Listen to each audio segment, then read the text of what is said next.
سلام، من سینا ولی‌الله هستم و با یکی دیگه از مجموعه برنامه‌های چند شنبه از MBC پرژیا در خدمت شما. این آخرین قسمت از برنامه ما در سال 1401 است. جلو سال نو و نوروز رو به همه هموطنان تبریک میگیم و آرزوی ایرانی آزاد رو در سال جدید داریم. ما یه برنامه ویژه دیگه هم هفته اول نوروز داریم و قسمت جدید میره برای بعد از 13. البته طی این مدتی که ما نیستیم شبکه با کلی برنامه شاد و مفرح و فیلم‌ها و سریال‌های روز دنیا در خدمت شماست تا شما را از دیدن هر گونه برنامه صدا و سیمایی بی‌نیاز کنه. خلاصه همه نوع محتوایی در عید براتون فراهم کردم به جز محتوای جنسی و اروتیک و برنامه‌های مثبت 18 مخصوص بزرگسالان که اونا رو اگر خواستید ببینید مشکلی نیست. میتونید بزنید شبکه 3. من میخوام یه جمله بیت بگم به ایشون میخوره. گفت رخ زیبا چش شهلا قد رعنا داری آنچه خوبان همه دارن تو یک جا. چشم شهلا و قد رعنا و هیکل زیبا و لبخند سکسی و اخم جذاب و لابد پوست سفید و خلاصه بگو به جای مسابقه استعدادیابی مراسم همسریابی رو انداختید و ما خبر نداشتیم. این آخوندزگاد تالنت یا آخوندزگاد مرید؟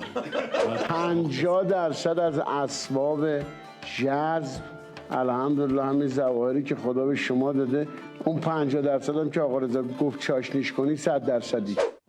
50% اسباب جذب؟ جذب چی؟ جذب کجا؟ این درصد برای هر جایی فرق میکنه. مثلا کسی بخواد جذب ناسا بشه خوشگلیش 1% هم اهمیت نداره، اما بخواد جذب حوزه علمیه بشه 50% که هیچ گاهی تا 100% هم جواب میده. خدا رحمت کنه مرحوم آقای مجتهدی تهرانی رو. من شنیدم، از چند نفر هم شنیدم، ایشون وقتی میخواستن برای مدرسهشون طلبه به اصطلاح جذب کنن یه ویژگی‌هایی رو لحاظ میکردن، حتی ویژگی زیبایی. یعنی واقعا ویژگی زیبایی رو هم در نظر گرفتن و در نهایت خروجی کار شده یکی مثل تو و این و این و این. من فکر کنم معیارهای زیبایی شناسی رو با المان‌های ژانر وحشت اشتباهی گرفته بودی بیچاره.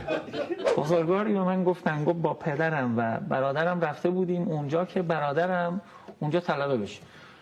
گفت حاج آقا تا دید؟ گفت نه این که خوشگل نیست، ایشون خوشگل، ایشون بیاد. گفت اونجا به زور منو گرفت و گفت نه ایشون بیاد و بابام راضی شد که من طلبه شدم. بله والا با این توضیحات به نظر میرسه که اون بزرگوار بیشتر واسه مصرف شخصی دنبال طلبه بوده نه ترویج دین.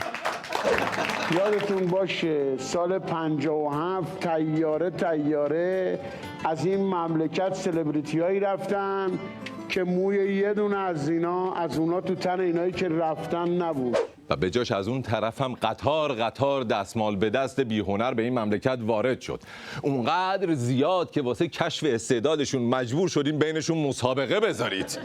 مملکت نخبه پرور، سلبریتی پرور به قول امروزی‌ها، از این چهره‌های جدید جذاب پویایی که یه نمونه شران این سن وایساده. بله تازه به جز سلبریتی پرور این مملکت دوست پرور، قاتل پرور، مختلس پرور، متجاوز پرور، مفخور پرور، اسید پاش پرور و از همه مهمتر ابله پرور هم هست. اینم یه نمونهش. یه دونه بانک رو بدید به حوزه علمیه قم، بگید اونی که تو میفهمی میگی اسلامیه، یه دونه بانک رو تو اسلامی اداره کن، دستش هم زیر ساتور بانک مرکزی نذارید. که بگن هنگام ورود به گاف صندوق اول پای چپ رو باید گذاشت داخل یا پای راست؟ البته بد فکری هم نیست در کنار بانک ملی یه بانک ملا هم داشته باشیم، شعار تبلیغاتیش هم بذاریم هر جا سخن از اختلاس است نام بانک ملای ایران میدرخشد. 1 سال نه 10 سال نه 30 سال یک سال یک دونه از این وزارتخونه‌های اقتصادی رو بدید به جریان مخالف تکنوکرات‌ها در این کشور. یعنی شماها هنوز یه وزارتخونه دستتون نگرفتید؟ پس اینی که 44 سال دستتون گرفتید دارید باش مملکت رو اداره میکنید چیه؟ مفهوم جمهوری اسلامی از دید شما چیست؟ بگم نوبت قبل که ما در جلسه استادا شرکت کرده بودیم به همه صبحانه دادن، به مام دادن، برای همه حلیم خریده بودن جلوی مام گذاشتن. با این توضیح دقیقا مشخص شد مفهومش چیه. بخور بخور. همین صبحانه خوردن ما شد یه مضمونی دستاویزی برای شبکه ایران اینترنشنال که فلانی داره حلیم میخوره، انگار که ما یک کار قبیحی میکردیم. حلیم خوری که چیز قبیحی نیست، ولی کره خوری اونم وسط جلسه آسیب شناسی با اساتید دانشگاهی یکم جای سوال داره. بعدم گفته بودن از فلاسک برای خودش چایی میریزه، چایی میخوره. والا اینجا مسئله ریختن چایی از فلاسک به داخل لیوان نیست، مسئله اون چیزی که از داخل جیبت ریختی تو چاییت. جمهوری اسلامی یه واحد حقیقیه، مثل شیریه که شکر درش حل شده باشه. درسته که حالا شیرینه به اعتبار شکر، شیر به اعتبار شیر، ولی اینجوری نیست که شیرشو بشه جدا کرد، شکرشو بشه جدا کرد. به نظرم خیلی شباهتی به شیر و شکر نداره، بیشتر شبیه ظرف که اگر یک کو عسل هم قاطیش کنی هر چقدر همش بزنی باز چیزی از بودنش کم نمیشه و عطر و طعمش تغییری نمیکنه. شعار استقلال، آزادی، جمهوری اسلامی به طور طبیعی به زبونها اومد، حرف دل همه بود. شعارهای انقلابی دیگه هم همینطور، مثلا سبزی پلو با ماهی، توپ تانک فشفشه، نه اینوری نه اونوری، اینا هم حرف دل و البته حرف زیر دل مردم هم همگی. این بساطی که برپا شد کاملا معلوم بود که یه بهانه است، و الا مثلا همین شعار زن زندگی آزادی، مگه زنها زندگی نمیکنن، آزادی نداشتن؟ چرا خب؟ در کشور ما زنها کاملا آزادن تو خونه هر غذایی که شوهرشون دوست داره رو بپزن، آزادن هر چقدر که دلشون میخواد بچه به دنیا بیارن، حتی بیرون از خونه کاملا آزادن که بین چادر و مقنعه و روسری یکی رو انتخاب کنن. کجا جلوی فعالیت خانم ها گرفته شده؟ هیچ. اگه خوانندگی و نوازندگی و رقصندگی و ریاست جمهوری و قضاوت و ورزش و ورزشگاه رفتن و دوچرخ سواری و موتور سواری رو به عنوان فعالیت در نظر نگیریم، تقریبا میشه گفت هیچ جا جلوی فعالیت خانم‌ها گرفته نشده. جمهوری اسلامی فرقی از نظر انسانیت و از نظر علم و مدیریت و اینها بین خانم‌ها و آقایون قائل نیست. مردم هم از نظر وقاحت و پررویی فرقی بین شما و سنگ پا قائل نیستن. یه جاهایی حتی حقوق زنها بیشتر از حقوق مرداست. مثلا ممکنه جهاد بر زنها واجب نباشه.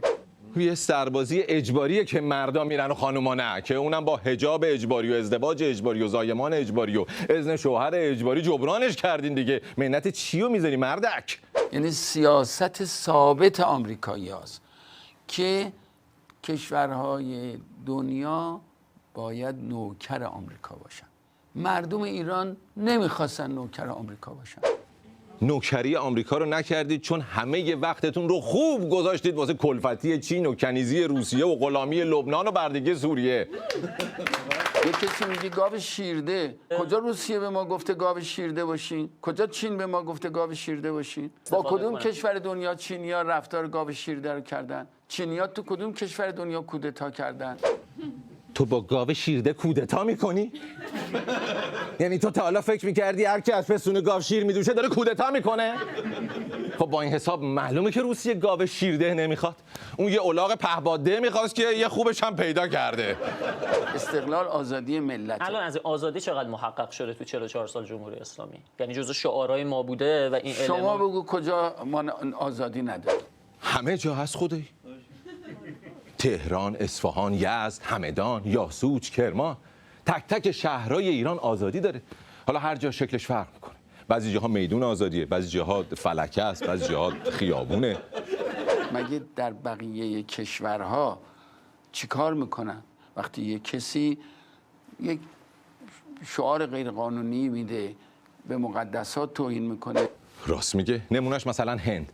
شما همونجوری که تو ایران حق ندارید به مسئولا توهین بکنین، توی هند هم حق ندارید به گاوا کمتر از گل بگین.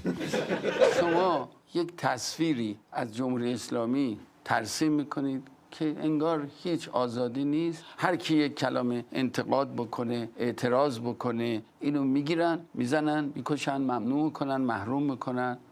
نه خب این که تصویری خیلی غلطه. کی گفته هر کسی یک کلمه اعتراض کنه رو میگیرن؟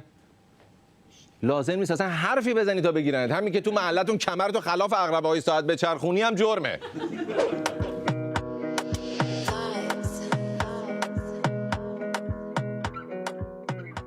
سلام، حتما ویدیوی اجرای ما رو اینجا دیدیم. ما وقتی بهش فکر کردیم دیدیم که اصلا کارمون درست نبوده و از اینکه این پست بدون اجازه ما توی شبکه‌های مجازی پخش شده خیلی ناراحت هستیم. به قول قهرمان کشورمون ما دخترای شماییم. ما هم گاهی خطا می‌کنیم. دختر هر کی میخوای باشی باش. پسر میرسلیم که نیستی هر غلطی خاصی بکنی کسی هم کاری نداشته باشه. قاطعیت آقای میرسلیم راجع به دیگران به خرج میدن. خب چرا با وجود اینکه مثلا فرزندشون به خاطر همکاری با منافقین الان تو بازداشت، یعنی مشخص بود که نگاه‌ها به سمت شما میاد. مثلا یه جا فرموده بودین بیچاره فرزند من در دام منافقین افتاد. آخه افتاده تو دام منافقین، نفهمیده و نفهمیده، جاسوس بهش نگید بگین نفهمیده و نفهمیده، مثل باباش نفهمه و نفهمیده و نفهمیده، چون آیکیوش هستش پایین نفهمیده و نفهمیده. بچه زیر گوشت رفته با قدیمی ترین دشمن حکومت ریخته رو همکاری کرده باشون. هر جای دیگه دنیا بود اونو به جرم جاسوسی و خیانت اعدام می‌کردن، تو رو هم به جرم گاگولی و حماقت. مثلا میگن آقای میرسلیم فرزندشون در زندان شرایط خوبی نداشتن. نامه‌ای میزنه به رئیس قوه قضاییه و میگین این زندان همراه با تحقیر و بیگاری و اینا. حتی یه جا هم فرمودین که پسر من اصلا شرایط زندان نداره. آخه نکنه اونم به سبک رفقای قاتلتون توی سوئد شکنجه سفید می‌کردن. یه هفته می‌بستنش به چای نبات، بعد یهو هفته بعد بهش چای ترش میدادن. یه صحبت خیلی جنجالی داشتین دیگه، 5 تا 10 روزه اینا رو اعدام بکنن. خیلی حاشیه داشت. چیزی که از من سوال شد این بود که شما آیا تایید میکنین قوه قضاییه؟ گفتم بله. یعنی یه کیسه زباله بپرسم به نظرت با کسایی که سطل آشغال آتیش میزنن باید چی کار کرد؟ میگه ولشون کنید، به هر حال مردم حق اعتراض دارن، ولی اینا معتقدن باید 5 روزه اعدام بشن. کلا رابطه عاطفی عمیقی بین مسئولین آشغال ما و سطلای آشغال ما وجود داره.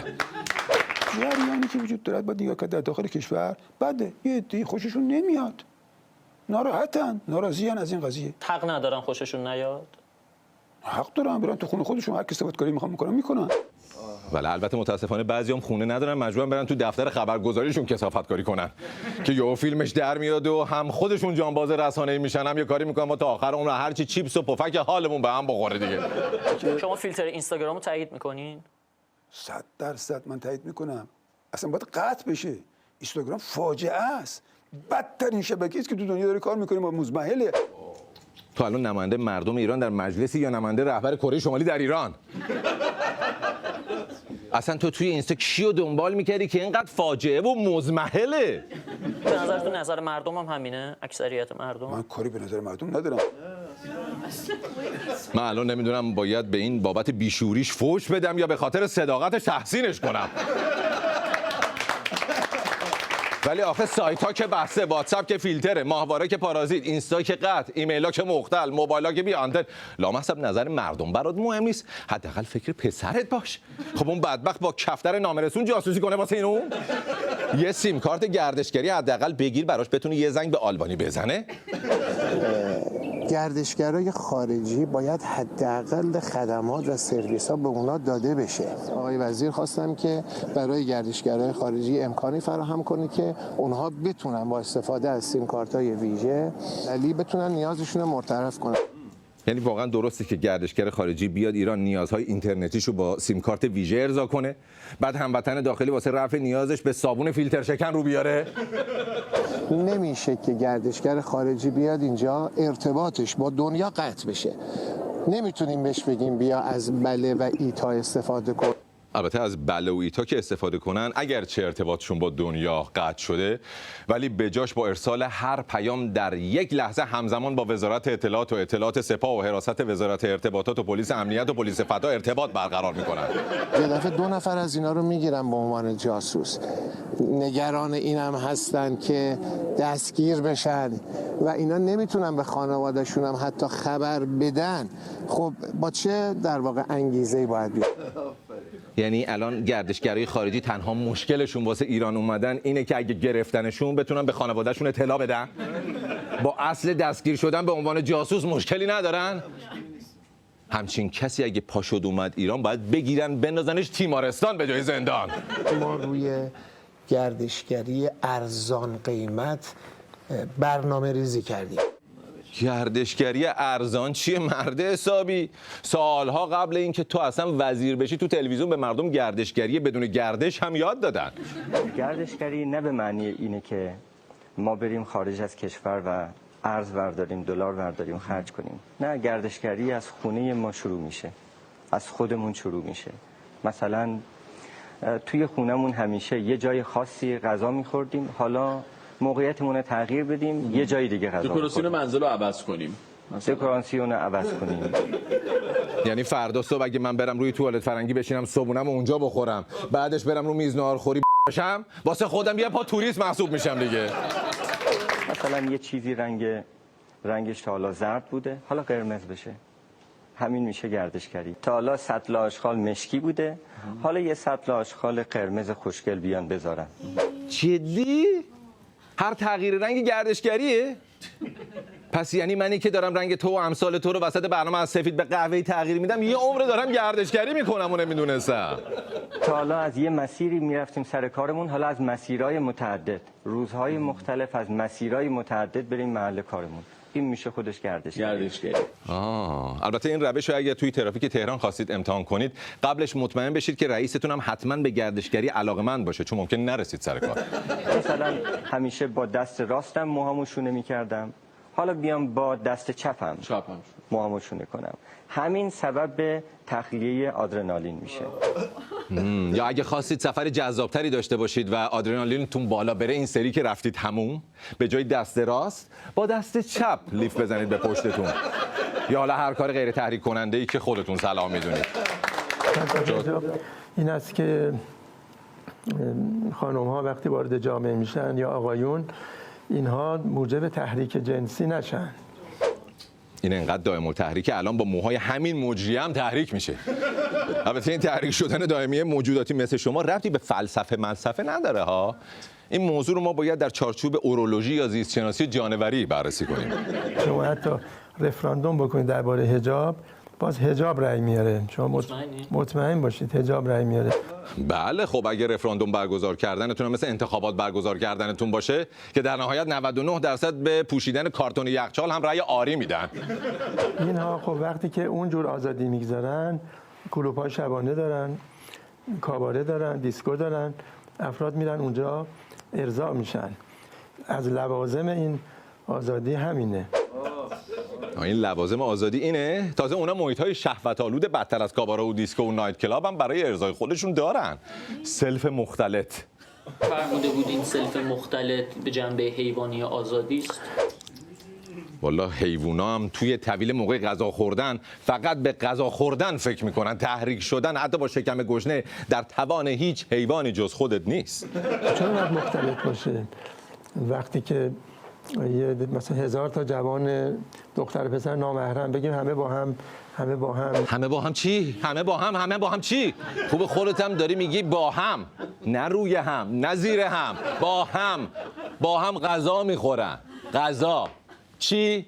غذا چیز دیگه ای هم نه. رون و سینه ای هم در کار باشه مال مرغ و جوجه هاست، نه آدمیزاد. خب حالا 1-2 دقیقه قربون کمر تحریک نشو، میخوایم چیز میزو پخش کنیم.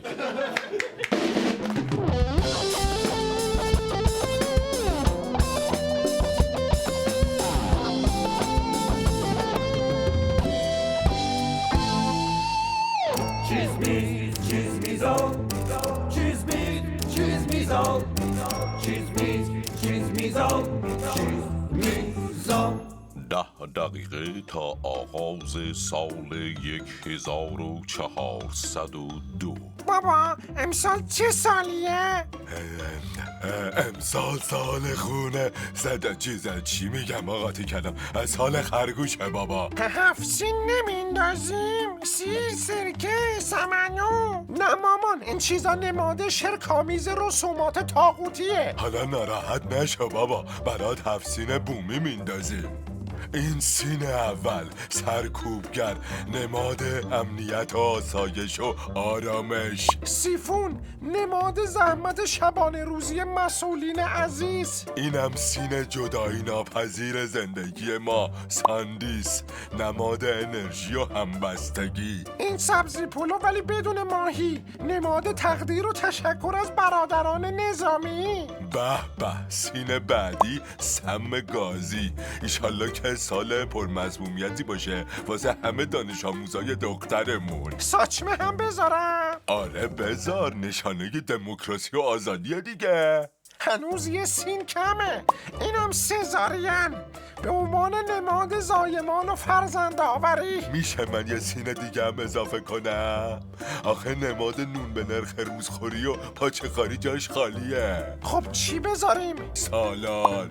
وطنم ای شکوه پا بر جا، چیز نیست چیز میزا، چیز نیست چیز میزا، چیز نیست چیز میزا.